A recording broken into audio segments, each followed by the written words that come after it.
Estábamos viendo las distintas evaluaciones sobre cuál fue el balance del socialismo histórico. Terminamos de ver Marta Harnecker, que es la interpretación, digamos, de quienes defienden hoy eh, el socialismo del siglo XXI, ¿verdad?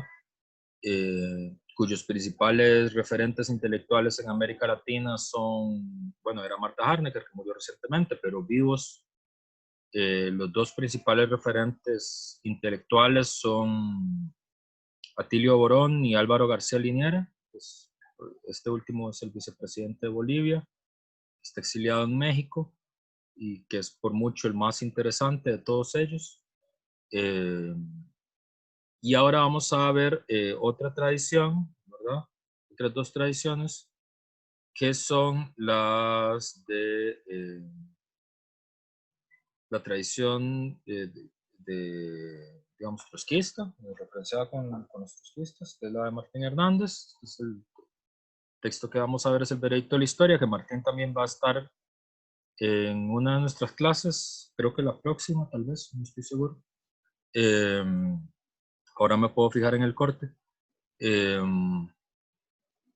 y luego la de Andrés Romero, que también va a estar en la clase, ¿verdad? Que son como eh, dos posiciones que están dentro de la tradición socialista, pero que no son la tradición socialista, digamos, mayoritaria, la socialismo del siglo XXI.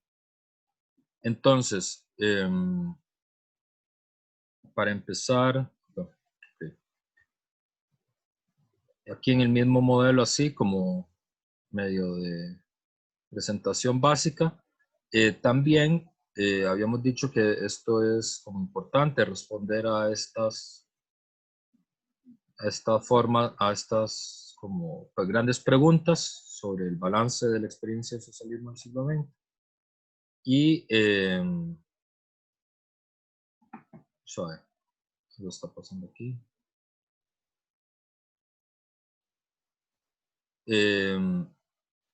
Entonces, a la primera pregunta sobre qué es la URSS, en el caso de autores como Marta Harnecker, eh, van a decir la URSS fue un Estado socialista, ¿verdad? Esa es la posición mayoritaria de la gente que estuvo vinculada a los partidos comunistas, ¿verdad? Esta tradición, que es la que representa Martín Hernández, eh, primero, creo que Jesús había preguntado si eso significa eh, que autores como Marta Harnecker o como Álvaro García Linera apoyan o apoyaron o les parece bien lo que representó el gobierno de Stalin en la Unión Soviética. La respuesta es no. Pero para esos autores, el stalinismo es sobre todo un gobierno, un periodo de tiempo que tiene que ver con el gobierno de José Stalin, no es un régimen, ¿verdad? En esta interpretación, el stalinismo no designa a un gobierno, designa a un régimen, ¿verdad? ¿Y cuál es la diferencia entre gobierno y régimen? Gobierno es un tipo de persona, o sea, son gobiernos de personas, de individuos, ¿verdad? El régimen es la forma en la que están articuladas las instituciones, ¿verdad? Por ejemplo, nosotros hemos cambiado, cada 4 años cambiamos de gobierno, pero no cambiamos de régimen, ¿verdad?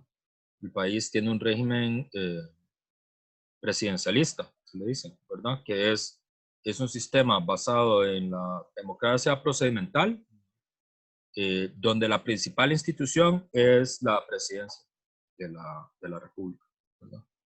Eh, no es el Parlamento, ¿verdad? Es la presidencia. Y eso no cambia, es decir, eso no cambió con Carlos Alvarado, no cambió con Guillermo Solís. Si ganara Fabricio Alvarado tampoco cambiaría, pues sería el mismo régimen, ¿se entiende? Puede ser que cambien las políticas, puede ser que no le parezca insoportable este tipo y más soportable este otro, pero digamos, la clave del régimen es que se mantiene, que es la forma en la que está articulada el sistema político, ¿verdad? Entonces, en esta tradición, el stalinismo es un régimen político, ¿verdad? Cuyo eje es un sistema de partido único, cuyo corazón es la policía política, y, ¿verdad? Y que tiene como característica fundamental que tiene anexadas las organizaciones de la sociedad civil, las organizaciones populares, ¿verdad? Son parte del Estado. Y ese régimen es el que, digamos, el más típico, el más clásico, así como clásica es la Revolución Francesa, pero no quiere decir todas las revoluciones son como la francesa o son copias de la francesa. El régimen más clásico de ese tipo es el del gobierno de Stalin. Pero en esta interpretación, qué sé yo, el gobierno de Nikita Khrushchev también es un régimen stalinista, o el de Gorbachev, ¿verdad? O el de Tito en Yugoslavia, o el de, qué sé yo, el de Janos Kadar. Digamos, todos esos son, son regímenes estalinistas. ¿Por qué? Porque es un sistema político cuyo eje es el sistema de partido único, con, con la policía política como el centro del poder político, ¿verdad? Entonces, eso es lo primero para diferenciarlo, ¿verdad?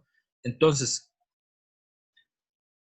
¿qué tiene diferente, por ejemplo, esta tradición? En esta tradición, el estalinismo no es una continuidad del marxismo, digamos, no es una continuidad del socialismo, o así sea una continuidad desviada del socialismo, digamos, una continuidad equivocada del socialismo, sino que es la negación del socialismo. Es diferente, ¿verdad? Ahí hay un corte importante, ¿verdad? En el caso de, en el caso de autores como Marta Harnecker, como Álvaro García Linera, ¿verdad?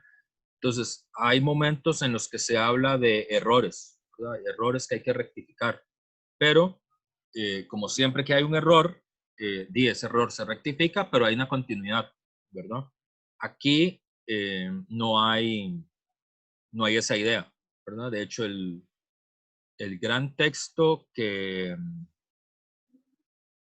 donde, digamos, Trotsky explica su interpretación sobre lo que está pasando en la Unión Soviética, se llama La Revolución Traicionada. Y ahí, digamos, el adjetivo traicionada no es como periodístico, no es propagandístico, no es como portada de la extra para llamar la atención del público, ¿verdad? Sino que eso es una definición conceptual.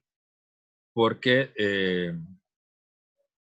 porque la gracia de la traición, o sea, un error no es lo mismo que una traición, ¿verdad? Un error se hace sin querer, ¿verdad?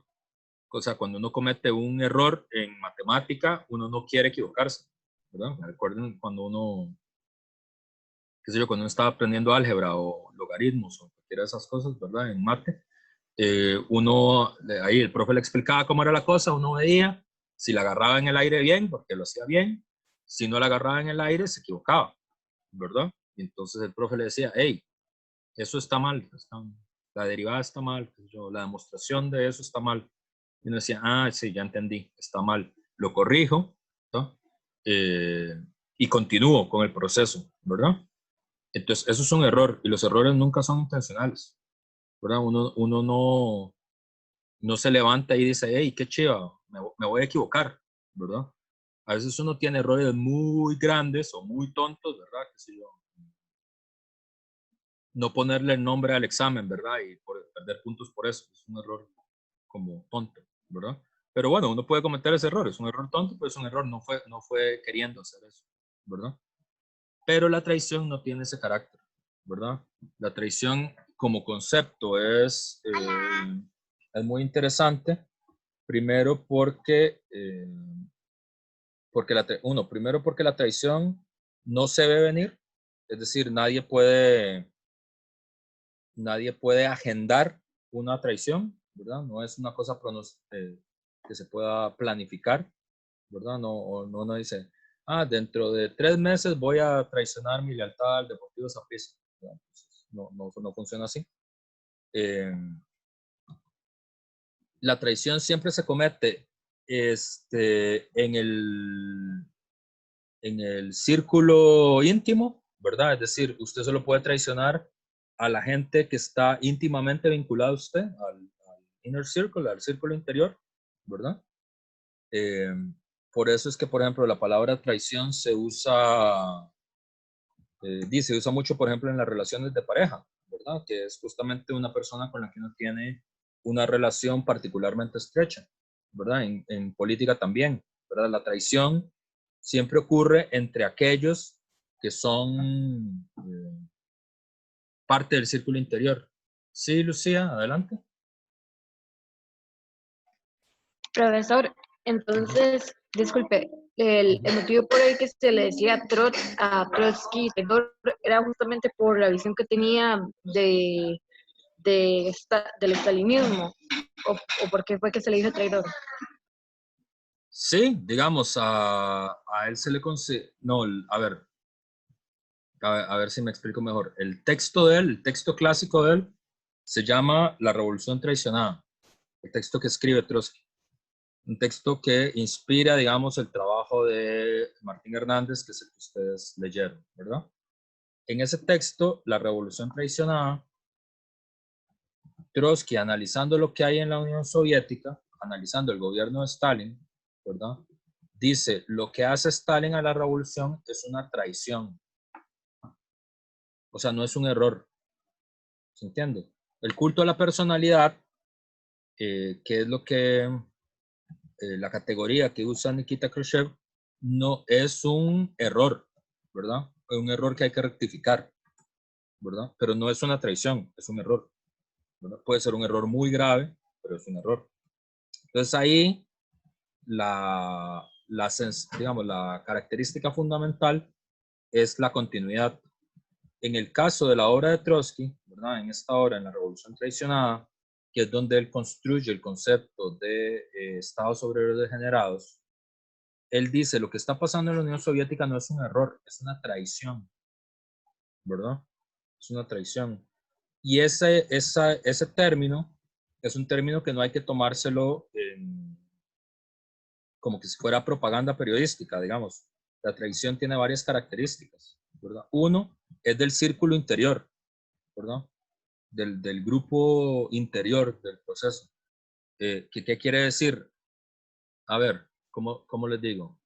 Lo traduzco al futbolístico, ¿verdad? Que es, bueno, el ejemplo futbolístico de mi época, ¿verdad? Que es cuando yo era adolescente, digamos, el mejor jugador, que creo que sigue siendo el mejor jugador que tuvo la liga, era Wilmer López, ¿verdad? Y yo obviamente lo odiaba con todo mi alma. Pero yo no espero ninguna traición de Wilmer López, porque es el rival del equipo con el que yo hincho, ¿verdad? O sea, Wilmer López cuando le metía 4 goles a Saprissa no está traicionando a nadie. Es justo lo que se espera de él, ¿verdad? ¿Sí? Uno no puede decir Wilmer López ha traicionado a Saprissa porque le metió 6 goles, eso no tiene sentido, ¿verdad? Wilmer López es el mejor jugador del equipo rival, entonces no hay traición, ¿verdad? Cuando los sapricistas nos consideramos traicionados, cuando Steven Bryce se fue a la liga, ahí hay una traición. ¿Por qué? Porque Steven Bryce era el mejor jugador que teníamos, el mejor mediocampista, ¿verdad? Porque me gusta el fútbol y es más fácil que explicar esto. A mí no me gusta el fútbol, me parece que son solamente tipos persiguiendo una pelota. Bueno, es como si Harry Potter se hubiera pasado a Slytherin. ¡No! Más o menos así. Entonces,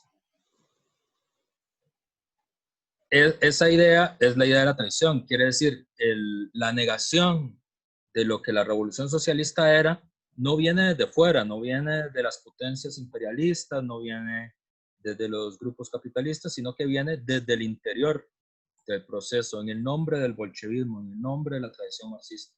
Pero es una traición a la revolución. ¿Se entiende? Por eso el concepto no es no es arbitrario. Y además, y esto es muy interesante, la traición es consciente. O sea, uno no puede traicionar a alguien inconscientemente, sin querer, ¿verdad? Es decir, no se puede, ¿verdad? Uno puede cometer errores sin querer. Uno puede cometer errores garrafales sin querer, ¿verdad? Pero traiciones no se pueden cometer sin querer. La traición es consciente siempre. Y se hace siempre a mansalva. Se hace sin avisar, se hace sin exponer los motivos. Y se hace desde el círculo interior, además, ¿verdad? Es decir, ustedes solo pueden traicionar, qué sé yo, a sus amigos o a sus parejas, ¿verdad? No pueden traicionar ¿A sus papás? a los papás también. No pueden traicionar a su profe de filosofía, digamos. Nosotros no tenemos esa relación. Bueno, si somos discípulos, tal vez sí, ¿verdad? ¿Y tu papá es tu profesor? Sí, tu papá es tu profesor, sí. Entonces, esta idea justamente es la que vamos a intentar desarrollar hoy, ¿verdad? Porque entonces para Martín, la clave es que el estalinismo, ¿verdad?, es una negación de la tradición socialista y que en la forma, en realidad, se parece bastante al fascismo, pero es producto de cosas distintas, ¿verdad? El fascismo alemán es producto de una contrarrevolución, pero el Estado obrero es producto de una revolución, ¿verdad? Y había una cosa que los hacía parecidos, que es una burocracia que se eleva por encima de la sociedad y tiene un poder dictatorial sobre el conjunto de las instituciones y las masas. Esta es la definición de régimen, ¿verdad? Un régimen estalinista, ¿qué es? Es un régimen donde hay una burocracia que se eleva por encima de la sociedad y tiene un poder dictatorial sobre el conjunto de las instituciones y las masas. La definición que da Martín. Pero son producto de procesos sociales distintos, ¿verdad? Entonces, por eso no es, digamos, no es como la teoría liberal, no es como la teoría de Hannah Arendt, ¿verdad? No es como los orígenes del totalitarismo, porque en los orígenes del totalitarismo de Hannah Arendt, el fascismo y el estalinismo es como lo mismo, ¿verdad? Aquí no, ¿verdad? O sea, hay como similitudes en la forma, pero en el contenido expresan cosas distintas, ¿verdad?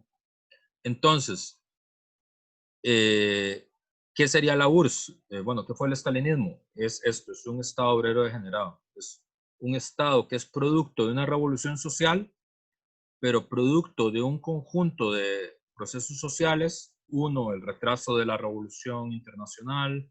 Dos, el carácter atrasado de Rusia. Tres, la presión de las clases campesinas y propietarias sobre el Estado obrero. 4, el atraso cultural de los mismos obreros rusos. Hicieron, 5, la escasez, obviamente, esto es muy importante. Crearon un régimen que no era el que se esperaba, ¿verdad? Que es este régimen que es una burocracia que se eleva por encima de la sociedad y tiene un poder dictatorial sobre las instituciones, ¿verdad? Entonces esa es la primera diferencia, ¿verdad? Entonces el estalinismo no es un error, sino que es una traición. No es un gobierno, sino que es un régimen político, ¿verdad?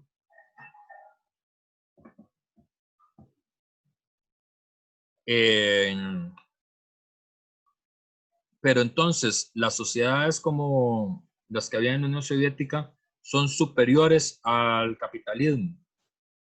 La hipótesis que tiene Martín Hernández es que sí, que son sociedades superiores. A esto vamos a ver que es una diferencia con Andrés Romero, por ejemplo, ¿no?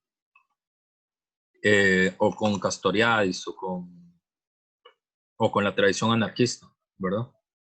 Entonces, en la Unión Soviética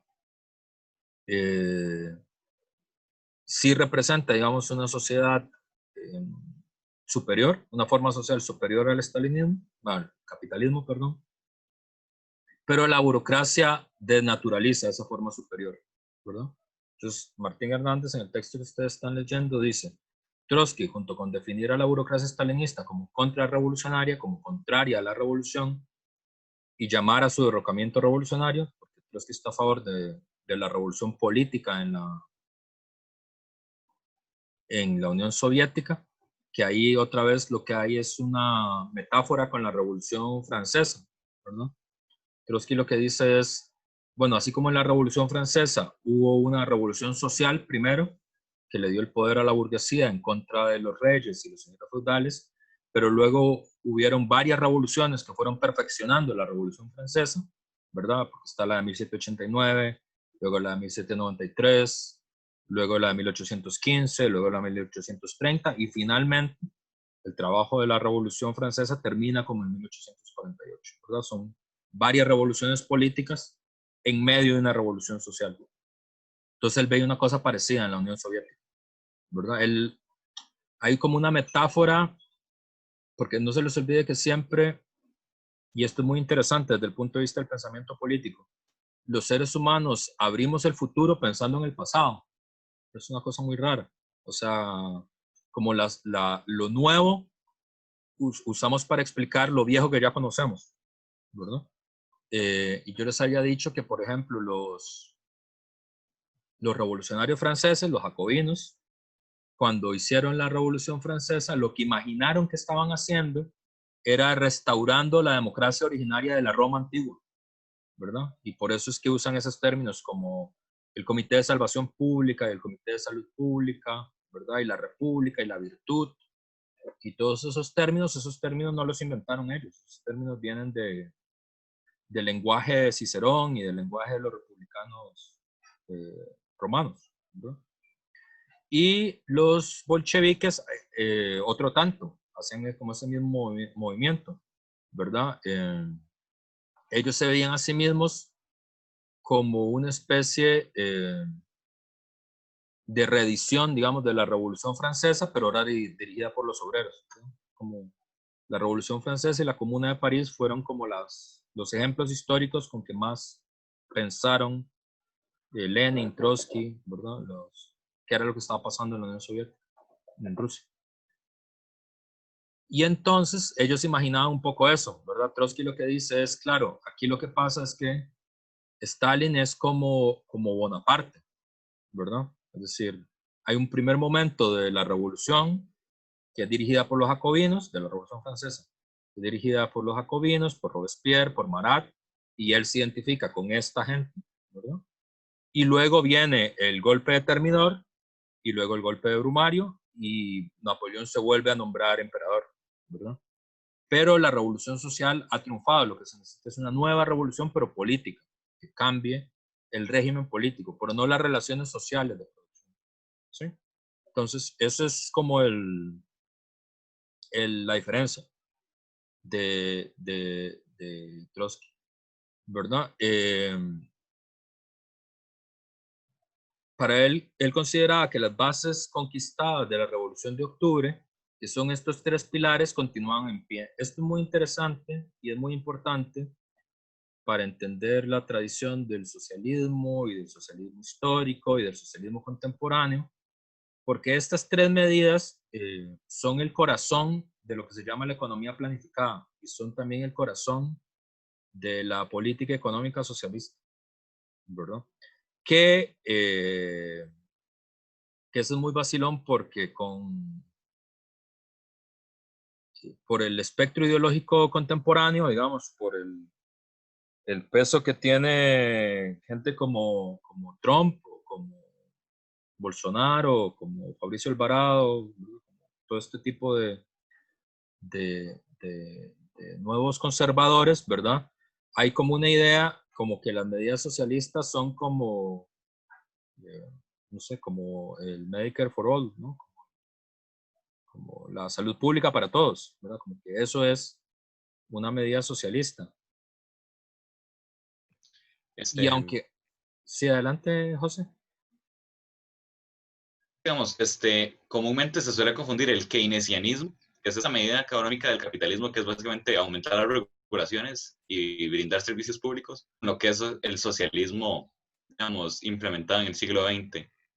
Sí, hay como mucha confusión con eso. Eso tiene que ver con con 40 años de hegemonía ideológica y cultural del neoliberalismo, ¿verdad? Entonces, cualquier cosa que parezca como regulación del capitalismo o reducción de la capacidad de las empresas privadas para proveer un servicio, entonces eso se le acusa de ser socialista, ¿verdad? Aunque cosas como la salud pública para universal o qué sé yo, o la jornada de 8 horas o los servicios públicos nacionales pueden ser parte del programa de los socialistas, de la tradición socialista, eso no necesariamente las transforma en socialistas o no las transforma en distintivamente socialistas, porque muchas de esas medidas pueden ser implementadas en sociedades capitalistas, ¿verdad? Como la salud pública universal, ¿verdad?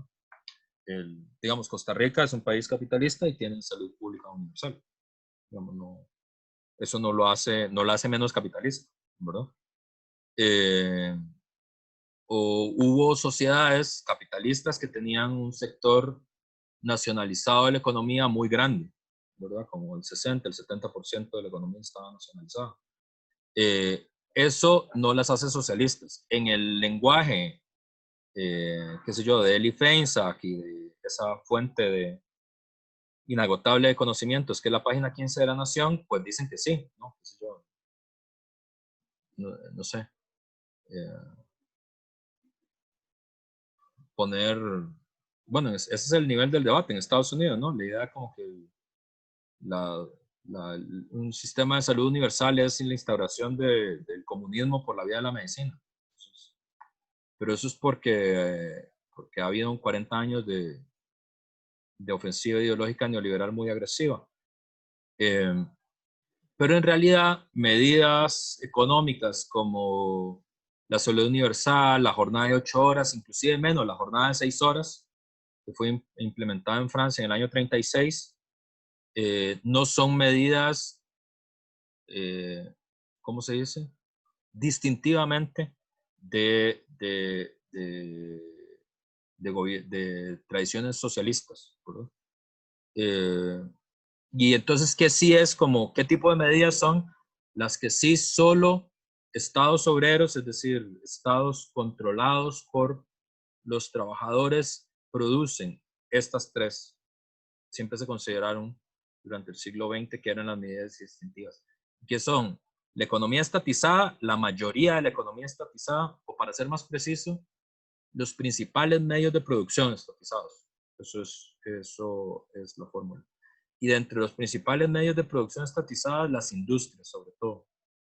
Porque lo de la tierra nunca fue tan claro. Porque en algunos países la tierra sí era estatal, en otros países no, dependiendo del país. Eso iba cambiando de país a país. Pero la economía industrial sí, ¿verdad? La planificación económica, que eso quiere decir, la economía no se produce sobre la base de la oferta y de la demanda del mercado, ¿verdad? Y las oportunidades de mercado, sino sobre la base de una planificación central sobre las necesidades de la sociedad, sobre un plan discutido. Entonces es una decisión política que parte de la economía se desarrolla, ¿verdad? Por ejemplo, qué sé yo, el programa espacial de la Unión Soviética no fue una decisión de mercado, no es como que fuera rentable. De hecho, la mayor parte del tiempo se consideraba que era un gasto suntuoso, faraónico, ¿verdad? Pero fue una decisión política hacerlo, ¿verdad? Es decir, vamos a gastar en esto porque es importante para la defensa del país, ¿verdad? Aunque sea antieconómico, aunque haya pérdidas, ¿entiendes? Ese es el asunto. Y ahí, en principio, además, esa economía tiene que ser democráticamente realizada. Eso no pasó bajo el estalinismo, pero en principio tendría que ser así. Pero bueno, economía planificada, hay un plan central, que en el caso de la Unión Soviética es un plan quinquenal, además, es un plan de 5 años que planifica cuáles son las metas económicas del país. Y la otra cosa es el monopolio estatal del comercio exterior. ¿Qué quiere decir eso? Que inclusive, aunque se permita la existencia de empresas privadas y de comercio privado, la exportación está siempre en control del Estado. No se puede exportar si no es por la vía del Estado, ¿verdad? No hay comunicación directa con el mercado mundial de ninguna empresa, ¿verdad? Entonces, estas tres medidas sí son los como las cosas que eran distintivas de los estados obreros, ¿verdad? Entonces, esto fue lo que permitió, según la interpretación de Martín Hernández, los avances económicos y sociales de la Unión Soviética, de Alemania, de Cuba, ¿verdad? Pero que la burocracia era desnaturalizaba estas victorias económicas porque, bueno, primero porque eso es un debate entre, por ejemplo, la tradición que representa Martín Hernández y la que representa Cornelius Castoriadis, por ejemplo, o ¿cómo se llama? Bruno Rizzi. Porque en esta tradición, que es como la tradición más apegada clásicamente a la obra de Trotsky, la burocracia es una capa parasitaria, no es una clase social, ¿verdad? No es una nueva clase social, sino que es una capa privilegiada, es una capa parasitaria, ¿verdad? Es como una costra, digamos, en el mundo orgánico, para ponerlo así, ¿verdad? O sea, que una costra puede hacerle como daño a una fruta, pero no es parte de la fruta, sino que es como una parte de la fruta que se pudrió, ¿verdad? Y usted tiene que como que cortarlo, ¿verdad? Entonces eso es, pero no es una clase social, ¿verdad? A ellos les gustaría ser una clase social, pero no lo son todavía, ¿verdad? Y justamente ese es el diagnóstico como alternativo de Trotsky. O sea, hay dos fuerzas en disputa. Una fuerza que representa como el pueblo llano y la clase obrera rusa, ¿verdad? Y la oposición de izquierda y la gente que sigue a Trotsky, que sería como restaurar los valores de la Revolución de Octubre. Y otro proyecto que sería como el que representa Stalin y la gente que sigue a Stalin, que es este proyecto de una nueva capa social privilegiada, que su objetivo es en realidad transformarse en una nueva clase. Pero para eso tiene que destruir las bases sociales y la herencia, digamos, de la Revolución Rusa. Ese es como el drama del siglo XX, según Martín, ¿verdad? Y cuando, esto va a ser importante luego para entender cuál es la interpretación de Martín, y esto cuando desaparece de la Unión Soviética, desaparece con la perestroika, ¿verdad? O sea, las medidas económicas de la perestroika, entre muchas cosas, el corazón de lo que hacen es acabar con la economía estatizada, es decir, permitir las privatizaciones, acabar con la planificación económica, es decir, dejar que sea la oferta y la demanda la que decida qué cosa se produce y qué no se produce, y el fin del monopolio estatal del comercio exterior, es decir, la posibilidad de que las empresas rusas exporten directo e importen directo hacia el mercado mundial. ¿Verdad? Entonces, por eso, digamos, uno de los diagnósticos que a mí me parece más interesante de la obra de Martín Hernández es que él identifica la perestroika con la restauración capitalista. ¿Verdad? Esa es la idea. Bueno, aquí es justamente esto. ¿Cuándo se restauró el capitalismo en esta interpretación? Con la perestroika, ¿verdad? Entonces, ¿qué quiere decir eso? Que las revoluciones del año 91 ocurren cuando ya el capitalismo ha sido restaurado, ¿verdad? Es diferente a la interpretación de Martha Harnecker, ¿verdad? Porque en Martha Harnecker el capitalismo se restaura con las revoluciones del 91. Martín Hernández dice que no, dice que son dos procesos distintos. Una cosa es la restauración del capitalismo y otra cosa es la caída de la Unión Soviética. Son dos cosas distintas. No es el mismo proceso, ¿verdad? Y que eso es lo que generó tanta confusión en toda la tradición socialista latinoamericana, ¿verdad? Porque siempre pareció como el mismo proceso. Y en realidad la opinión de Martín es que son dos procesos distintos. Entonces dice, la perestroika a nivel económico, combinada con la glasnost a nivel político, fueron planes cualitativamente diferentes a todos los que se habían implementado anteriormente en la historia de la URSS. A partir del proceso de burocratización del Estado soviético, se fueron ejecutando en diferentes momentos medidas y planes integrales de carácter procapitalista. Decimos procapitalista porque en lugar de fortalecer las tendencias socialistas, fortalecían las tendencias burguesas. La perestroika fue en ese sentido también un plan procapitalista, solo que cualitativamente diferente. La perestroika es el primer plan que intenta superar la crisis económica a través de la restauración del capitalismo. Esta es la hipótesis de Martín, ¿verdad? Y por eso, digamos, el análisis de la perestroika es clave en ese sentido. Porque él dice, bueno, han habido varios planes, pero aquí la diferencia es que ya la crisis económica que venía sufriendo la Unión Soviética desde el año 80 o el año 82, por primera vez la van a intentar superar a través de la restauración del capitalismo. Y ese es el proyecto de Gorbachev, ese es el proyecto de Yakovlev. Y triunfan en el proyecto, ¿verdad? Entonces, digamos, por eso es que ahora tal vez tiene más coherencia. El estalinismo es un régimen y es una traición, porque justamente la restauración del capitalismo no vino desde fuera, sino que vino desde dentro, ¿verdad? O sea, en la hipótesis que tradicionalmente pensaron, digamos, Lenin y Trotsky, ellos suponían que la restauración del capitalismo en Rusia podía venir del exterior, podía venir de una invasión extranjera, que de hecho fue lo que primero pasó, ¿verdad? Es decir, los bolcheviques tomaron el poder en 1917 y entre 1918 y 1921 hubo una guerra civil muy cruenta que involucró 14 ejércitos de todas las potencias extranjeras, ¿verdad?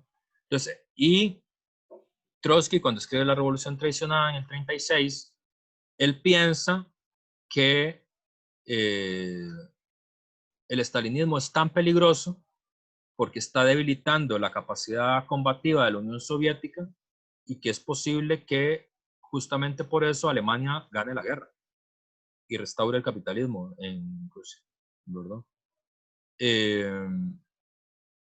Alemania no ganó la guerra, ¿verdad?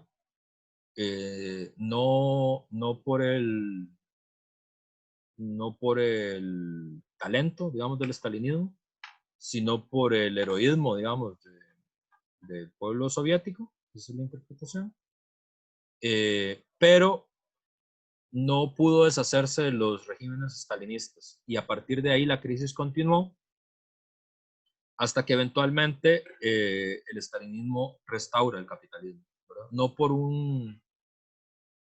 una invasión extranjera, que era lo que siempre se suponía que podía pasar, sino por una traición interior,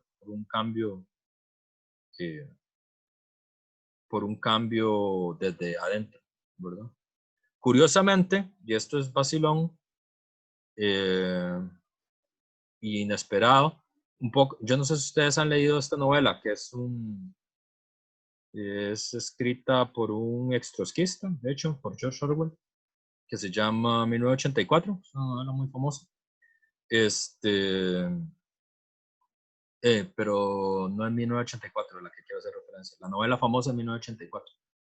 Pero tiene otra que se llama Animal Farm, Rebelión en la Granja, que es como una parodia, una burla de la Revolución Rusa y del estalinismo también, que es una granja que se rebela contra un granjero y, y toman el poder y instauran una granja de animales.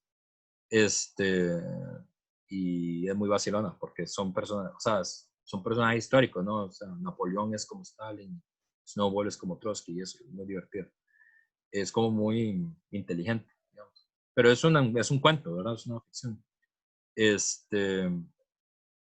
Y es muy polémica porque cuando, digamos, Orwell, lo veremos después cuando hablemos sobre Andrés Romero, Orwell era antidefensista, o sea, Orwell sí consideraba que en la Unión Soviética había una nueva clase social, ¿verdad? Y que el régimen surgido de la URSS en los 40 no era superior al capitalismo, era peor que el capitalismo.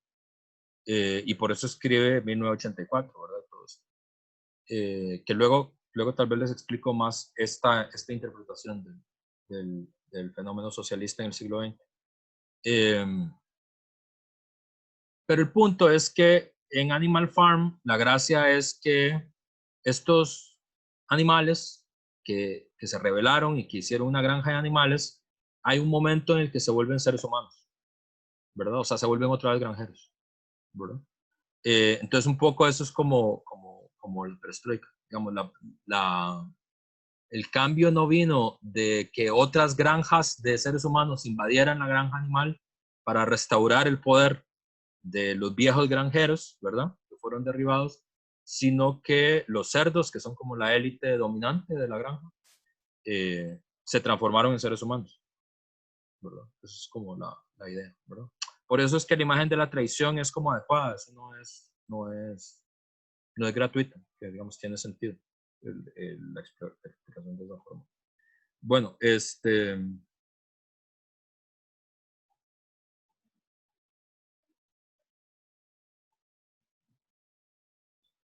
Luis me pregunta que cómo, en este caso, cómo se califica el caso de la China actual, qué tipo de sistema sería.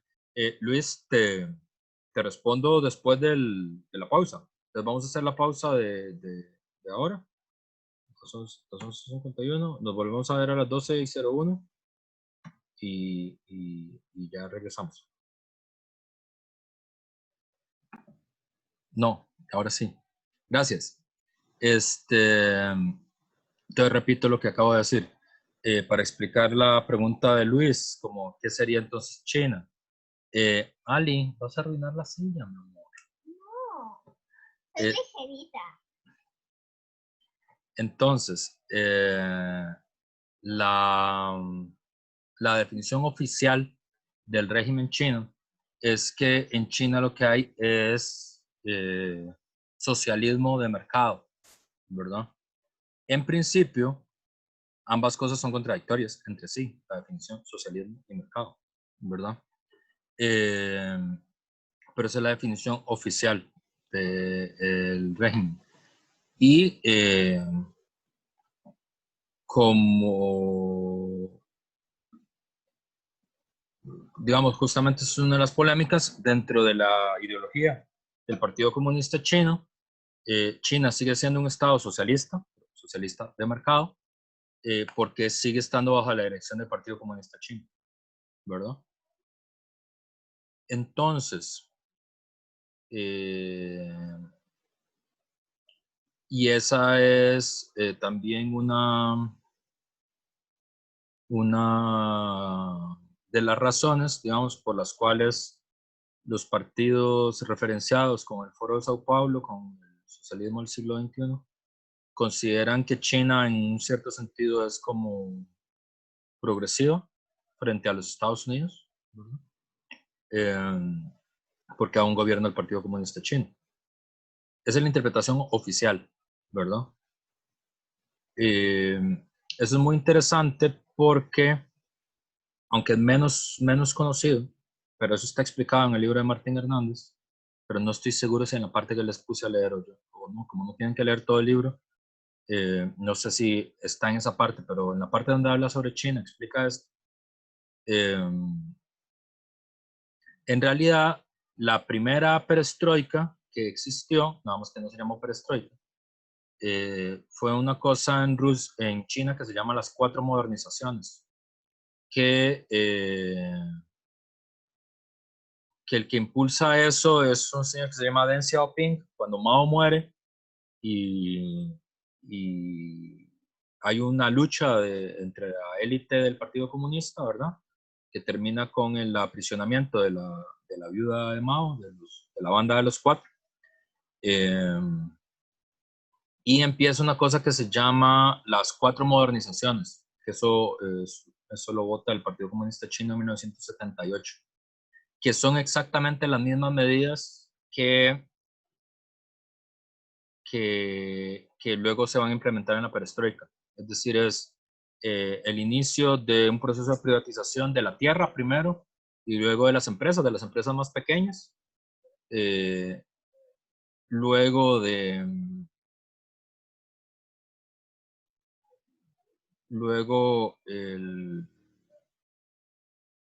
un proceso de incorporación al mercado mundial, de fin del proyecto de economía central planificada, el fin de el monopolio del comercio exterior, ¿verdad?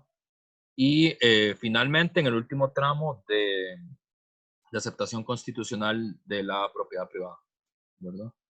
De la propiedad privada de los medios de producción. Aunque todavía tiene características diferentes, digamos, al capitalismo occidental.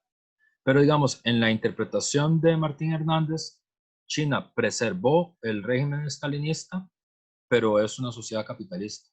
¿Se entiende? Esta sería la idea. ¿Cuál es la diferencia entonces entre China y la Unión Soviética? Que en el año 89 la burocracia china aplastó la rebelión democrática en Tiananmen, ¿verdad? En cambio, la burocracia rusa no logró aplastar el levantamiento del año 91 y fue derrotada, ¿verdad? Entonces, en esa interpretación, por eso, en el libro de Martín Hernández, las rebeliones del 91 son positivas, digamos, son procesos políticos que hay que apoyar, ¿verdad? Porque ya el capitalismo está restaurado. Entonces, digamos, es mejor que no haya un régimen stalinista, digamos, con un sistema capitalista, ¿verdad? Entonces, esa sería la respuesta para China. Digamos, China no sería un país socialista, sino que sería una economía capitalista. De hecho, sería uno de los corazones del sistema capitalista mundial, basado en un tándem entre la producción a bajo costo de los trabajadores chinos y el consumo suntuario en Estados Unidos durante todos los años 80s y 90s. Digamos, eso fue el corazón del capitalismo moderno, el corazón del neoliberalismo moderno. Está sentado sobre ese tándem, ¿no? Sobre el proceso de deslocalización masiva de las industrias estadounidenses hacia China y la exportación desde China otra vez hacia Estados Unidos y hacia Europa de productos y commodities a precios ridículamente bajos, como esto chunche, ¿no? Como esto y la compu y qué sé yo, las artesanías y los vasos y todo ese tipo de cosas, que es todo eso es chunchín. Ok, entonces continuamos acá con la explicación. No, esto no va aquí.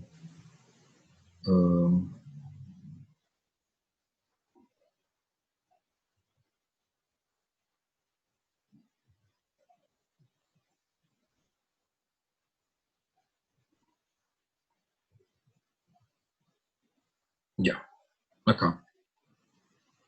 Entonces,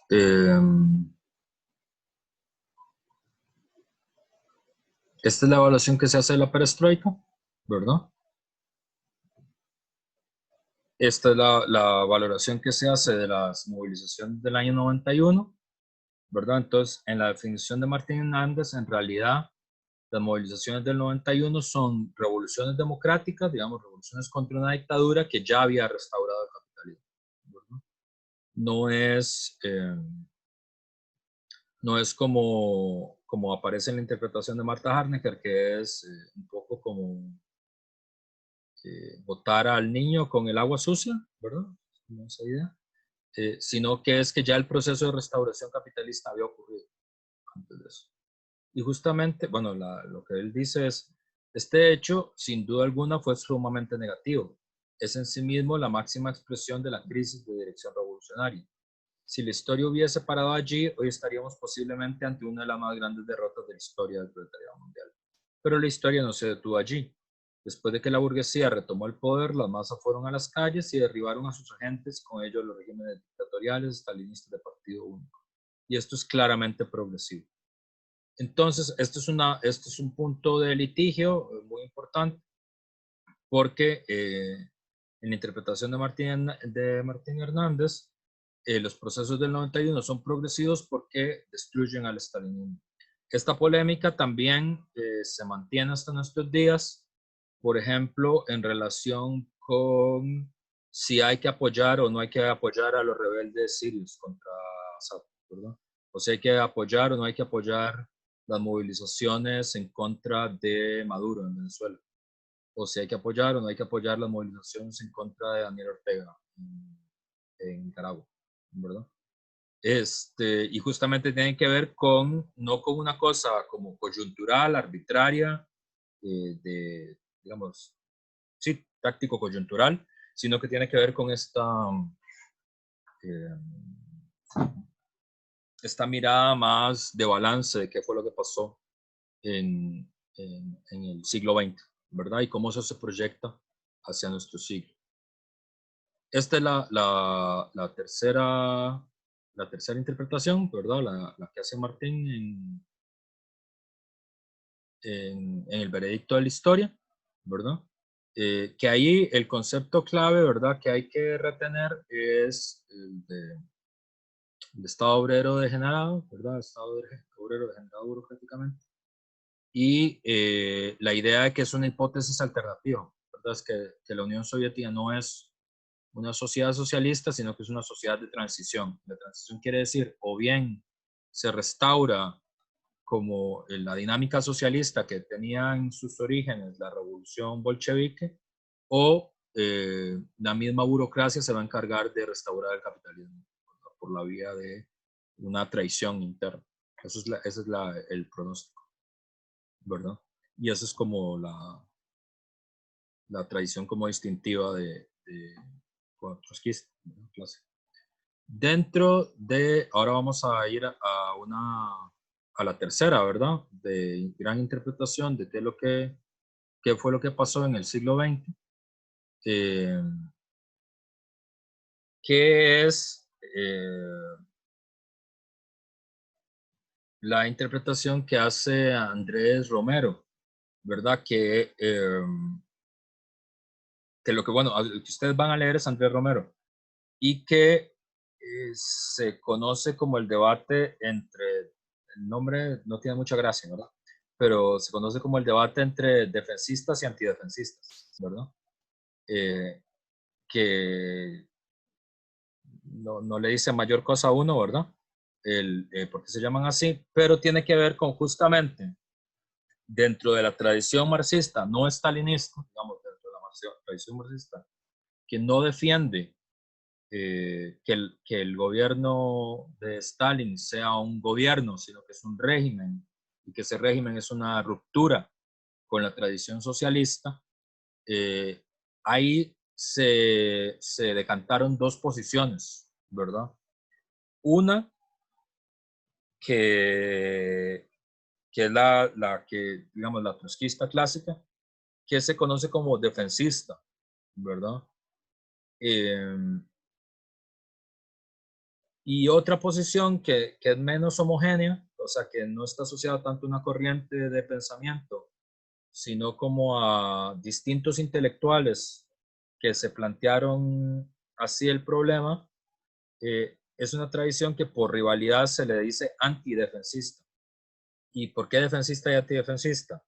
Porque la idea es, está bien, la burocracia stalinista ha usurpado el poder, ha cometido crímenes contra los mismos socialistas, se ha enriquecido, todo esto, ¿verdad? Pero si hubiera una guerra o si hubiera un enfrentamiento entre las potencias capitalistas occidentales y la Unión Soviética, ¿hay que defenderla o no hay que defenderla? ¿Verdad? En caso de que haya una guerra, ¿verdad? ¿Qué deberían hacer los socialistas que no simpatizan con Stalin, que son rivales de Stalin, que han combatido a Stalin y sus métodos y sus opiniones desde siempre? Pero ¿qué pasaría si hay una guerra? Ese debate, pues ahora hay que verlo con sentido histórico, ¿verdad? Pues ya no existe. Pero todavía puede tener algún sentido.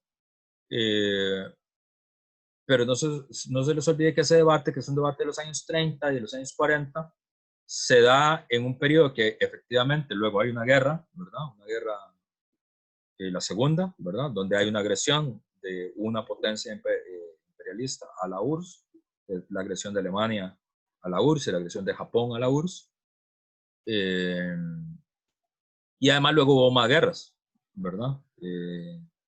Luego estuvo, ¿no?, la guerra japonesa contra China, estuvo la guerra de las dos Coreas, ¿verdad? Estuvo la guerra en Vietnam. Entonces,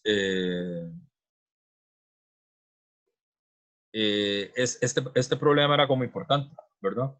Y tenía, y fue un debate muy largo que viene desde los años 30 y se mantiene, que quiere decir, que creo que Valentina había dicho algo así en algún momento cuando estábamos intentando empezar a explicar esto, que es digamos, los cambios sufridos en la Unión Soviética son cambios que son reparables y entonces en ese marco se intentan reparar y se defiende lo que se tiene, o los cambios son tan grandes que ya no vale la pena ni siquiera defenderlos, ¿verdad?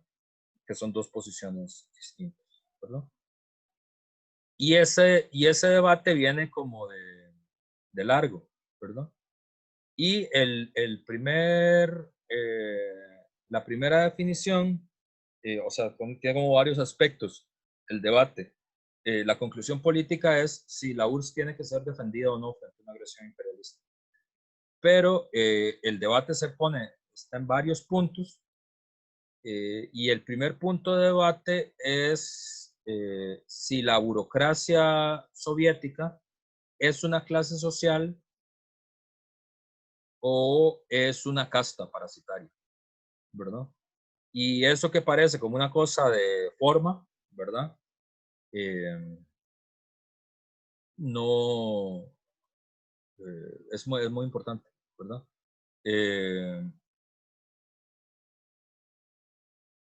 ¿Y cuál es el núcleo, digamos, de la tradición marxista antidefensista? Que la diferencia entre una división funcional del trabajo se ha transformado en una división social del trabajo. Esta es la primera función. Es decir, que los puestos de dirección de política y de las fábricas y esto, ya no son solo una diferenciación funcional, sino que son una diferenciación social, son una nueva clase social. Y que hay una diferencia fundamental en cómo interactúa la propiedad jurídica como expresión de la voluntad de la lucha de clases y la gestión democrática del poder y sus recursos. ¿Qué quiere decir esto? Quiere decir, está bien, puede ser que la banca sea nacional, puede ser que las empresas sean nacionalizadas, pero eso es una cosa que está en la ley. Eso es una cosa jurídica que no tiene que ver nada con la gestión democrática del poder y los recursos. Y que por lo tanto, eso es letra muerta, ¿verdad? Y que eso es el elemento central, ¿verdad? Entonces, el punto de debate, que es un punto de debate interesante, la verdad, a mí siempre me pareció muy interesante, que es la propiedad jurídico-formal de las cosas, ¿es indiferente o no es indiferente? ¿Verdad? O si es más importante, o si la propiedad jurídica de un bien sin gestión democrática no vale la pena ser defendido, ¿verdad? Esto, que es un debate que ellos daban en relación con la Unión Soviética, luego, por ejemplo, uno puede encontrar resonancias de ese debate dentro de la tradición socialista en relación, por ejemplo, con las empresas públicas del Estado, cuando empezaron el proceso de las privatizaciones en América Latina, ¿verdad? Porque fíjense, por ejemplo, el ICE, para poner un ejemplo, es una empresa, Costa Rica es una sociedad capitalista, sin duda, pero hay algunas empresas que son nacionales, ¿verdad? Como el ICE, como los bancos, algunos de los bancos.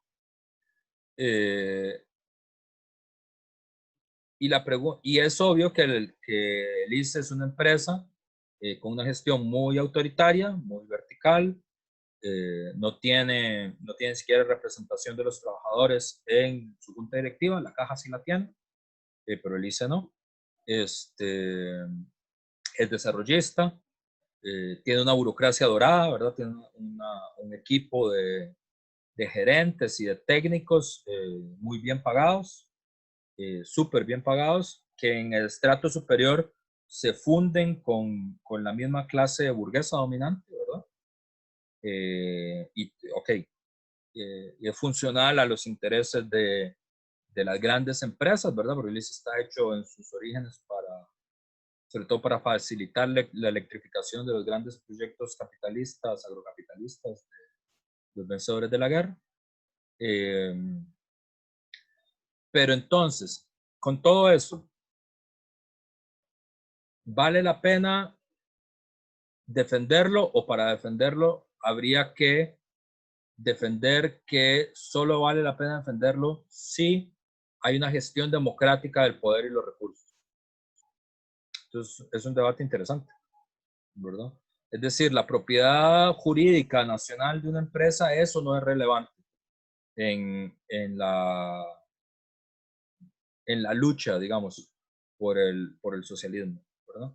Esta tradición sostiene que la propiedad jurídica es irrelevante si no hay gestión democrática, ¿verdad? Y que muchas veces puede ser inclusive peor, ¿verdad? Entonces, aquí, como para poner en claro, es una tradición que sostiene que la Unión, digamos que la Unión Soviética no sería socialista, porque tiene que cumplir la definición programática de lo que el socialismo defendía, que era que el Estado de los obreros y los campesinos es un Estado comuna, es un Estado que se disuelve a sí mismo, es un Estado que es más democrático que el Estado capitalista, no menos democrático que el Estado capitalista, ¿verdad? Entonces aquí viene la discusión de si la pérdida de la democracia soviética en la URSS es suficiente para considerar que la URSS ha perdido su carácter de Estado obrero. ¿Y qué es eso de democracia soviética, profe? Bueno, soviet es una de esas palabras que suenan en ruso y suenan rarísimo cuando suenan en ruso, pero soviet quiere decir reunión, consejo, ¿verdad? Entonces, el soviet es la reunión, y en la reunión, digamos, la concepción original que está en Marx, que está en Lenin y en Trotsky, en Rosa Luxemburgo, digamos, en Antonio Gramsci, es que el Estado burgués, en tanto que aparato del Estado, no es democrático, ¿verdad? Y ese Estado profundo, que está asociado a la burocracia, a los jueces, a la policía, al ejército, ¿verdad? Ese Estado profundo que no está sometido a ningún tipo de control democrático, tiene que ser sustituido por otro Estado, no puede ser reformado, sino que tiene que ser sustituido, ¿verdad? ¿Por qué? Por una forma estatal de los organismos de Frente Único, los organismos de lucha de Frente Único, de las masas y los pueblos movilizados, ¿verdad? En la Unión Soviética, o sea, la primera forma que tuvo eso fue la forma de la Comuna de París, ¿verdad? Que fue el primer gobierno obrero de la historia de la humanidad, que duró 6 semanas, un poquito. Luego terminó con una masacre, ¿verdad? Cuando los burgueses recuperan la ciudad. Y la comuna era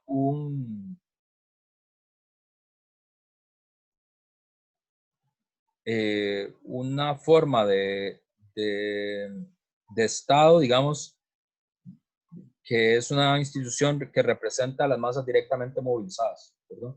Entonces tiene como características fundamentales que tiene representación móvil, no es representación inmóvil como la del Parlamento. Los representantes tienen revocabilidad, tienen principio de responsabilidad frente a sus electores, es decir, los electores lo pueden revocar en cualquier momento.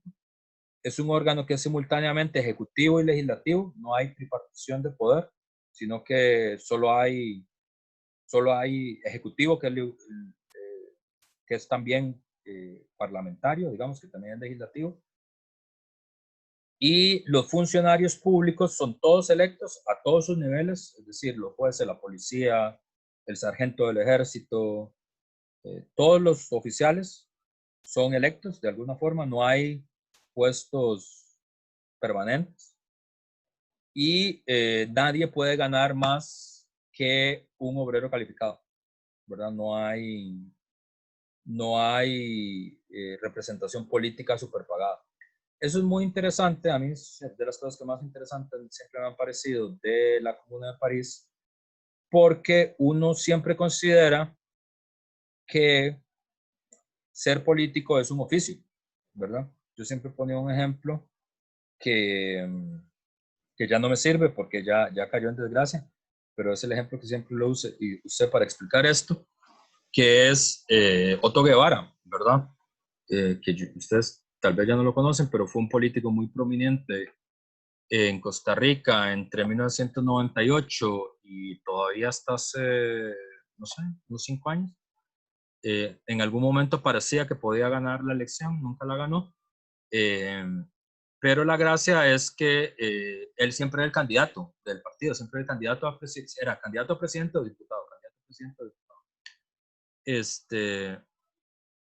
Y entonces yo en broma siempre le preguntaba a mis estudiantes, bueno, díganme cuál es el oficio de Otto Guevara, ¿verdad? Y la respuesta que normalmente recibía era el oficio de ser diputado, ¿no? Porque siempre había sido diputado. Pero el ser diputado no es un oficio. O sea, ser profesor es un oficio. O ser, no sé, recolector de basura es un oficio, ¿verdad? O ser campesino es un oficio. Eso es un trabajo. Pero ser representante político no es un trabajo. Es una delegación. Usted lo nombra representante. Entonces, la idea de la Comuna de París, que es una idea muy interesante, es que se tiene que tomar medidas para evitar que los representantes políticos se independicen de sus electores y por eso no pueden ganar más que un obrero calificado, ¿verdad? Y todo esto que es muy interesante porque eso no es invención de Marx, ¿verdad? O sea, en la teoría del Estado de Marx hay muy pocas referencias a cómo puede ser esta dictadura del proletariado, ¿verdad? Y de hecho, eso es muy llamativo. En la Guerra Civil en Francia, que es el texto que Marx habla sobre este fenómeno.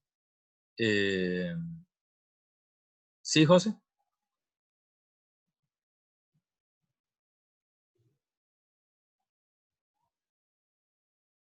Adelante, José.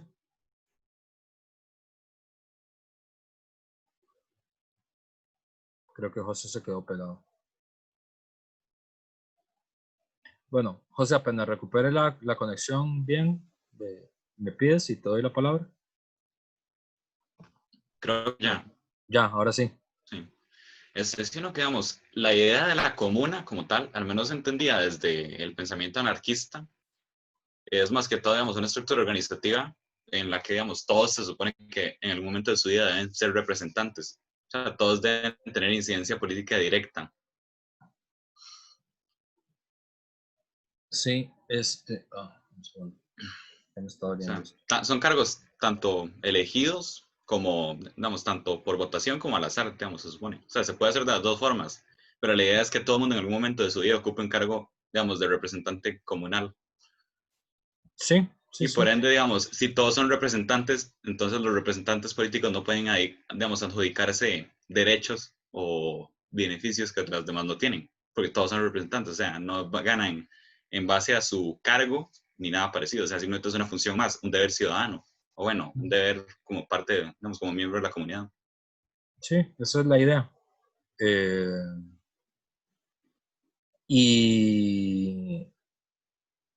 Y bueno, y esa forma además, Marx va a decir, y esto es muy interesante, va a decir, es la forma política finalmente encontrada de la emancipación del trabajo, es lo que va a decir Marx. de la Comuna de París. Es decir, en la Guerra Civil en Francia, que es el texto donde Marx habla sobre esto, en un primer momento él no está muy seguro si lo del levantamiento fue sensato o no fue sensato, si lo hicieron antes de tiempo o no lo hicieron antes de tiempo. Pero ya con el levantamiento hecho, Marx apoya el levantamiento y la frase que dice es esa, ¿verdad? Es decir, los obreros en París encontraron la forma política que permite la emancipación del trabajo, ¿verdad? Y esa forma es el Estado común, ¿verdad? Justamente porque evita que se separe la vida política de la vida civil, ¿verdad? Evita que los representantes se independicen de los representados y evita que haya privilegios asociados a la representación política, que es la forma en la que se mantiene la dominación social en el capitalismo, ¿verdad? Los capitalistas no dominan sobre la base de un gobierno directo de ellos, ¿verdad? Es decir, nadie vota por Rodolfo Jiménez de Borbón, digamos, no por Stephen Aronson, no por cualquiera de los grandes ricos, no. Ellos no gobiernan, sino que gobiernan a través de los representantes, ¿verdad? O para poner un ejemplo clásico, que yo no sé si ustedes todavía lo hacen, pero es como Springfield. Springfield es como una ciudad capitalista típica, ¿verdad? Es decir, el señor Burns no es el que gobierna, no es el alcalde, ¿verdad? El alcalde es el alcalde Diamante. Pero la dominación social del señor Burns se garantiza a través del alcalde Diamante, ¿verdad? Que es diferente. Y el alcalde Diamante saca sus privilegios de su posición política dominante en la sociedad. Y además es un político de oficio, ¿verdad? O sea, nadie sabe en qué trabaja el alcalde Diamante, ¿verdad? Solo representa a la gente, ¿verdad? Hasta que huye y es sustituido por un... Hay un episodio donde huye y es sustituido por una forma de comunismo utópico dirigido por Lisa. Es un muy gran episodio. Episodio 22 de la temporada 10. Lo usamos en el curso de utopías. Es importante haber visto los centros. Entonces, en esta tradición, digamos, la clave es esta, la forma comuna, ¿verdad? Y dentro de esta forma, justamente lo que ellos van a decir es, si el Estado no tiene la forma de la Comuna de París, o sea, una forma soviética, que es como le dicen los rusos, ¿verdad?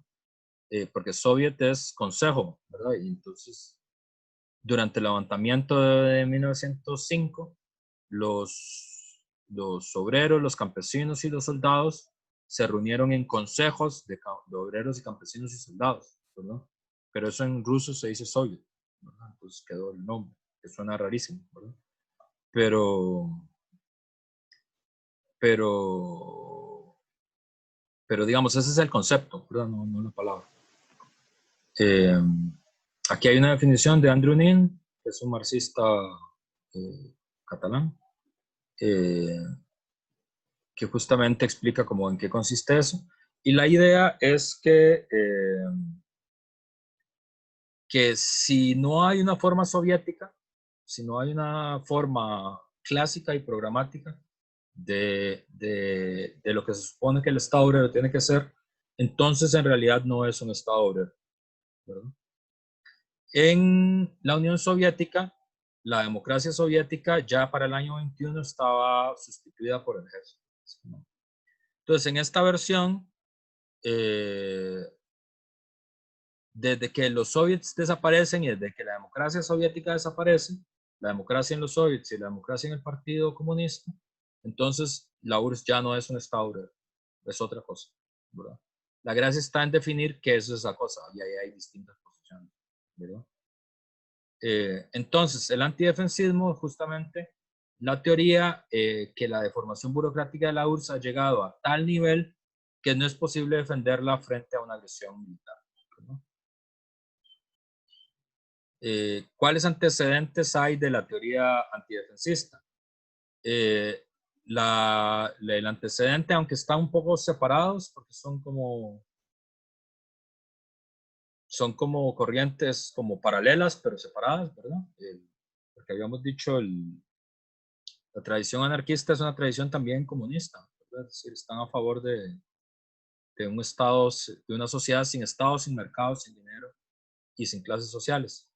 Pero no hay acuerdo en si hay transición, o sea, cómo es la transición hacia el comunismo, ahí no hay acuerdo, ¿verdad? Porque la tradición socialista defiende que hay una dictadura del proletariado y la tradición anarquista sostiene que hay como una posibilidad de una instauración directa de la sociedad comunista. Entonces, hay un texto muy poco conocido de un anarquista ruso que se llama Alejandro Volin. Bueno, los anarquistas, por cierto, participan de la Revolución Rusa, no es que no participan, participan y participan muy destacadamente. Y algunos se vuelven bolcheviques, como Víctor Sergey, que es uno de los grandes novelistas de la Revolución Rusa.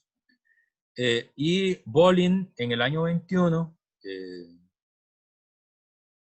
empieza a elaborar sus opiniones más acabadamente y tiene este texto, se llama La Revolución Desconocida, y la hipótesis de Volin, que es la hipótesis de uno de los anarquistas más relevantes, digamos, de Rusia, ¿verdad? Es que en realidad lo que hubo en la Unión Soviética fue una restauración del viejo zarismo. Esa es la idea que él tiene, ¿verdad? Dice, es la revolución dirigida por los bolcheviques es una organización calcada sobre los moldes de la vieja tiranía y la vieja explotación adaptada a nuevas finalidades. Esta forma estatal no desarrollaría ninguno de los elementos de la nueva sociedad, conduciría al paroxismo de todas las viejas taras de la vieja estructura, pues no habría modificado nada. Y para él, lo que se instaura es una dictadura de un partido que conduce fatalmente a una especie de inquisición social. Es decir, la URSS sería una sociedad como España del siglo XV, una cosa así, ¿verdad? Es decir, no hubo ningún avance, no hubo ningún progreso. En realidad, los bolcheviques son más o menos lo mismo que los zares, y esto lo que está haciendo es radicalizando lo que ya existía antes, ¿verdad? Y la Rusia de los zares se va a parecer más bien como a España del siglo XV, esa es la opinión. O sea, es una involución social, ¿verdad? Esa es como la interpretación anarquista. De los anarquistas se debe uno de los autores más poco conocidos, que es un novelista que se llama Yevgeny Zamyatin, que escribió una novela que se llama Nosotros, y esa novela es importante porque junto con Metrópolis de Tia von Harbin, de Metrópolis de la película, ¿verdad? De Fritz Lang, ¿no? De Fritz Lang, ¿verdad? Y la novela de Tia von Harbin, es la primera distopía conocida que hay, ¿verdad? Entonces, él es un anarquista que sale huyendo de la URSS, se va a Francia,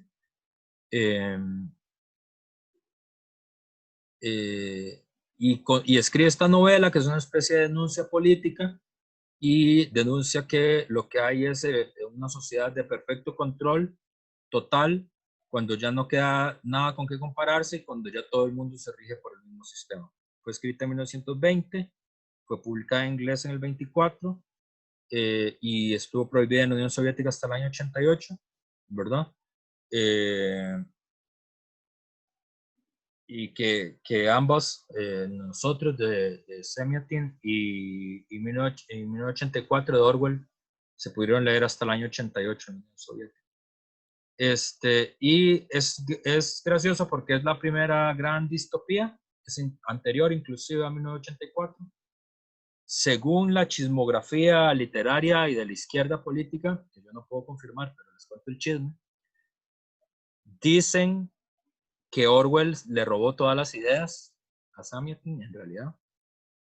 Eso yo no lo he podido confirmar, pero lo he leído.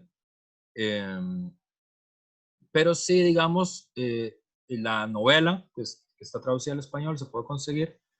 Es una sociedad donde la gente ha perdido toda su individualidad y la gente se refiere a ellos solo como números, ¿verdad? O sea, usted no tiene nombre propio, sino que es un número. Como el personaje, de hecho, es el personaje, no me acuerdo, es el 1278. O sea, es con letras y números. Y es una sociedad panóptica, o sea, es una sociedad donde todas las paredes son de vidrio, porque siempre estás bajo vigilancia, ¿verdad? Y obviamente, digamos, son sus impresiones de la Unión Soviética. Es diferente, aunque Samiatin es anarquista, es diferente a la interpretación de Bolin, porque Bolin lo que dice es la Unión Soviética es una involución social. O sea, esto lo que es el regreso a Pedro I, ¿verdad? O sea, al yugo tártaro anterior a la construcción de Rusia, ¿verdad? Samiatin dice que no, dice que es un nuevo tipo de sociedad, o sea, no es una involución, sino que es una sociedad del futuro, pero es peor que el capitalismo. Y entonces, digamos, ahí ya empieza como a construirse, digamos, la narrativa antidefensista. Estos dos autores son importantes dentro de esta misma historia, que son Orwell y James Burham. Orwell es súper famoso, ¿verdad? Digamos, esta novela es la novela más vendida en el mundo desde que Trump llegó al poder. Entonces, desde que Trump llegó al poder es la novela más vendida de la historia, o sea, del mundo, es la que más lee la gente. Y esta novela, que es una obra de ficción literaria, que es muy famosa, está inspirada en este libro, en La Revolución de los Directores, de James Burham, ¿verdad? Es como la versión literaria de este texto de Burham, que es muy poco conocido. Es un libro del año 1944.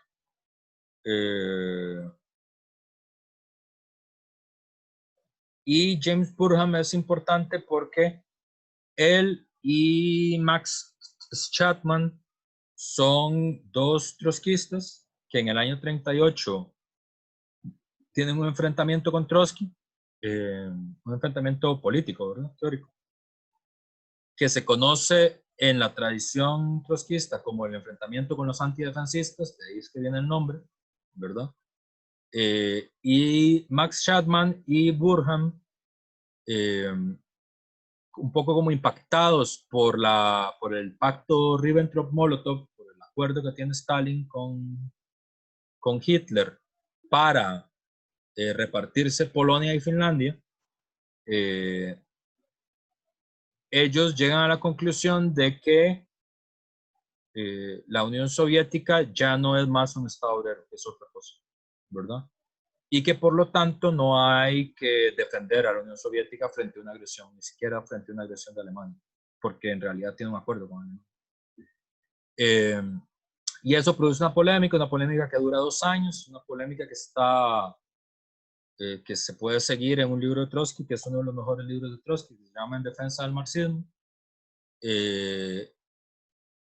Y bueno, ellos terminan saliendo de la Cuarta Internacional, o sea, abandonan las filas del trotskismo. Burham se vuelve famoso y escribe este libro que se llama La Revolución de los Directores y esta es la hipótesis que él sostiene aquí, ¿verdad? Que es el capitalismo está desapareciendo, pero el socialismo no lo está reemplazando. Lo que surge ahora es un nuevo tipo de sociedad planificada y centralizada que no será capitalista ni en ningún sentido aceptado el término democrática.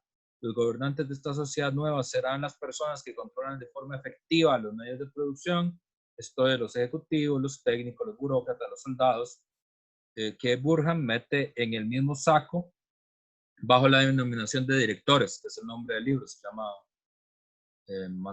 Managerial Revolution, ¿verdad? La revolución de los managers, la revolución de los directores.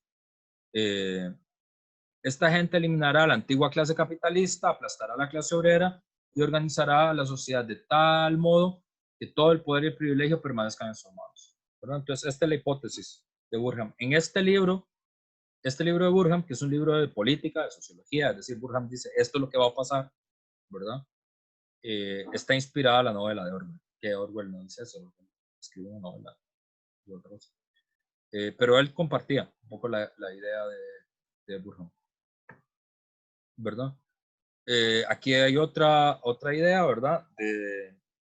De Bruno Ricci, ¿verdad? Que ellos lo que ven es que este proceso de burocratización ha avanzado también en Francia, en Inglaterra, en América, y hay una especie de sustitución de los ciudadanos normales en súbditos, ¿verdad? Y un aumento de la planificación, ¿verdad? Entonces ellos lo que ven es que hay en realidad un ascenso de la planificación y la burocratización en todas partes del mundo, no solo en la Unión Soviética y en Italia y en Alemania. Ellos veían eso como casos extremos, pero también el New Deal de Roosevelt era visto así, la política de Leon Blum en Francia era vista así, ¿verdad? Que es una mirada medio rara, pero ahora, ¿no? Vista desde 70 años después, pero eso era lo que ellos creían, ¿verdad? Para Bruno Ricci, lo que estaba surgiendo era una especie como de colectivismo burocrático. Para los que son de sociales, tal vez esta imagen les parezca como más familiar, porque se parece a, bueno, a mí siempre se me ha parecido un poco a la teoría de la jaula de hierro de Max Weber, ¿verdad? Como la idea de que la sociedad va perdiendo cada vez más democracia a partir de la burocratización y el poder efectivo de los gerentes y los administradores, ¿verdad? Como esa idea, como pesimista, de Max Weber es la misma que está acá. Bueno, son las 12:52. Vamos a quedar por acá y vamos a completar la otra clase con lo que falta de esto, ¿verdad? Entonces, nada, nos vemos el lunes, ¿verdad? Que ya, según mi esquema, veríamos con más detenimiento a Aldo Casas, ¿verdad? Y sí, seguiríamos viendo este mismo tema, pero con más detenimiento. Bueno, nos vemos entonces el lunes. Gracias. Gracias, Chao. profe. Gracias, profe. Hasta luego. Gracias, Hasta profe. luego.